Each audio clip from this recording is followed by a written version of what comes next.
கடல் என்பது நிச்சயமாக பூமியில் மிகவும் மர்மமான மற்றும் பயமுறுத்தும் இடங்களில் ஒன்றாகும். 95% கடல் இன்னும் ஆராயப்படாத நிலையில் ஒவ்வொரு ஆண்டும் புதிய பயங்கரமான உயிரினங்கள் கண்டுபிடிக்கப்படுவது ஆச்சரியமாக இருக்காது. தற்கொலை எண்ணங்களை தூண்டும் ஜெல்லி மீன்களிலிருந்து விஞ்ஞானிகள் விளக்க முடியாத மனித உருவ உயிரினங்கள் வரை கடல் மிகவும் விசித்திரமான மற்றும் அமைதியற்ற ரகசியங்களை வைத்திருக்கிறது. நிஞ்சான்.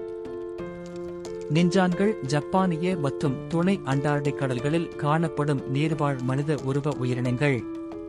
அவை திமிங்கலத்தை ஒத்திருக்கின்றன, ஆனால் மனித உருவ அம்சங்களைக் கொண்டுள்ளன. இது அரிதான மற்றும் மர்மமான இனமாக அமைகிறது. 2010ஆம் ஆண்டில் ஜப்பானிய திமிங்கல ஆராய்ச்சியாளர்கள் நிஞ்சானின் மிகவும் நம்பகமான காட்சிகளை படம் பிடித்ததாக கூறினர். ஜப்பானின் கடல் மற்றும் அறிவியல் தொழில்நுட்பத்திற்கான நிறுவனத்தால் ஆர்க்டிக் நீரில் படமாக்கப்பட்ட இந்த வீடியோவில் வட்டமான பெரிய உயிரினம் ஒன்று அச்சுறுத்தும் புன்னகை மற்றும் 2 ஒளிரும் வெள்ளை கண்களோடு தோன்றும். முதலில் ஒரு புதிய வகை திமிங்கலம் என்று கருதப்பட்டாலும் கடல் உயிரியல் வல்லுநர்கள் எந்த அறியப்பட்ட திமிங்கல இனமும் இந்த உயிரினத்தை ஒத்ததாக இல்லை என்பதை உறுதிப்படுத்தினர்.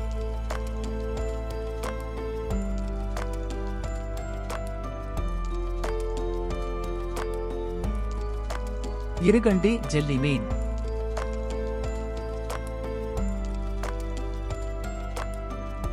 கடல் உயிரினங்கள் பயமுறுத்த வேண்டுமானால் பெரியதாக இருக்க வேண்டும் என்று நீங்கள் நினைத்தால் இருகண்டி ஜெல்லி மீன் உங்கள் எண்ணத்தை மாற்றும். ஆஸ்திரேலிய நீரில் காணப்படும் இந்த ஜெல்லி மீனின் விட்டம் 1 சென்டிமீட்டர் மட்டுமே. இது புவி கிரகத்தில் உள்ள மிகவும் பயங்கரமான விலங்குகளில் ஒன்றாக கருதப்படுகிறது. அது கொட்டிய பின் ஏற்படும் வலி 2 வாரங்கள் வரை நீடிக்கும். இது அழிவு மற்றும் தற்கொலை எண்ணங்களை தூண்டுகிறது. சில பாதிக்கப்பட்டவர்கள் ஜெல்லி மீன் கொட்டியதுதான் காரணம் என்பதை அறியாமல் தங்கள் உயிரையே அழித்துக் கொண்டுள்ளனர். இருகண்டி ஜெல்லி மீனின் விஷம் கோப்ராவை விட 100 மடங்கு வலிமையானது மற்றும் தரண்டியுலாவை விட 1000 மடங்கு வலிமையானது. இந்த ஜெல்லி மீனால் கொட்டப்பட்ட நீச்சல் வீரர்கள் தங்கள் உடலின் கட்டுப்பாட்டை இழக்க நேரிடும். இது மூச்சுத்திணறுக்கு வழிவகுக்கும். இருகண்டி ஜெல்லி மீன் வாழ்க்கையை ஒரு வாழும் பேய் கனவாக மாற்றுவதற்காகவே படைக்கப்பட்டது போல தெரிகிறது. நாக்குண்ணும் உண்ணி. நாக்குண்ணும் உண்ணி என்பது விஞ்ஞான புனைகதை திகில் படங்களில் வருவது போன்ற ஒட்டுண்ணி ஆகும். இந்த உயிரினம் தனது இரையின் நாக்கை உட்கொண்டு அதன் இடத்தை பிடித்து பாதிக்கப்பட்டவரின் வாயில் வாழ்ந்து அதன் உணவை உட்கொள்கிறது. கலிபோர்னியா கடற்கரையிலிருந்து ஈக்வடோர் வரையிலும் அட்லாண்டிக் பெருங்கடலிலும் காணப்படும் இந்த ஒட்டுண்ணி தனது தற்போதைய உணவு மூலம் இறந்த பிறகு புதிய இரைகளுக்கு செல்கிறது.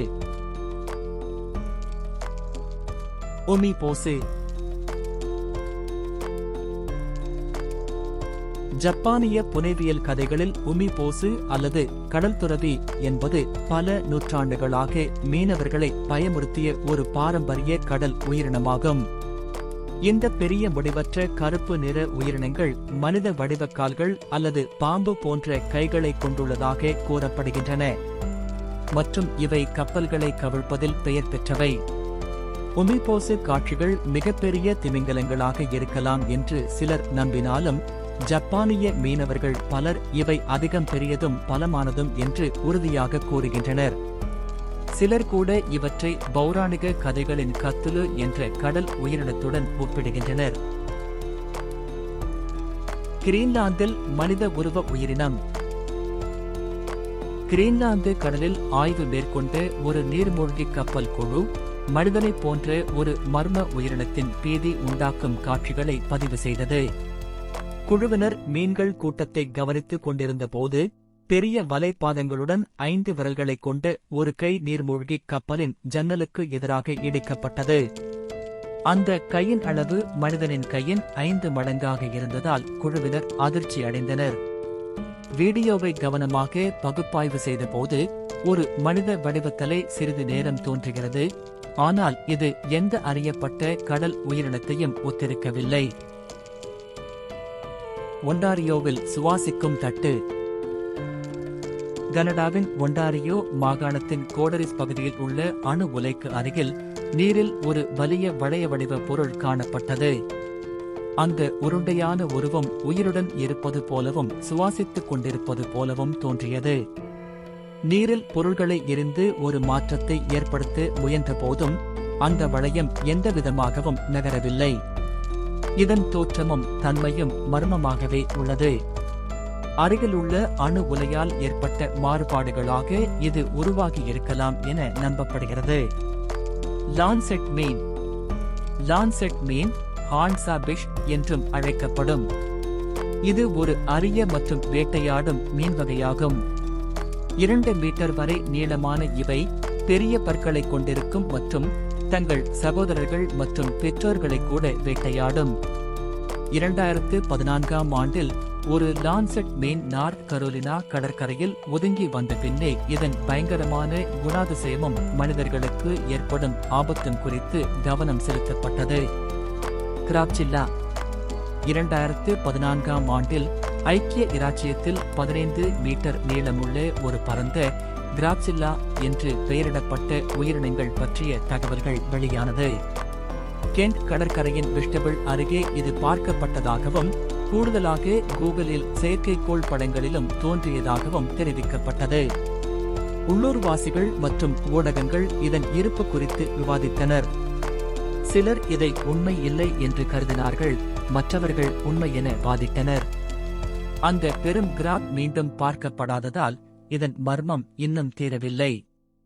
இந்த புராண அல்லது உண்மையான உயிரினங்கள் கடலின் அமைதியும் ஆபத்தும் எப்படி மாறக்கூடியவை என்பதை தெளிவுபடுத்துகின்றன.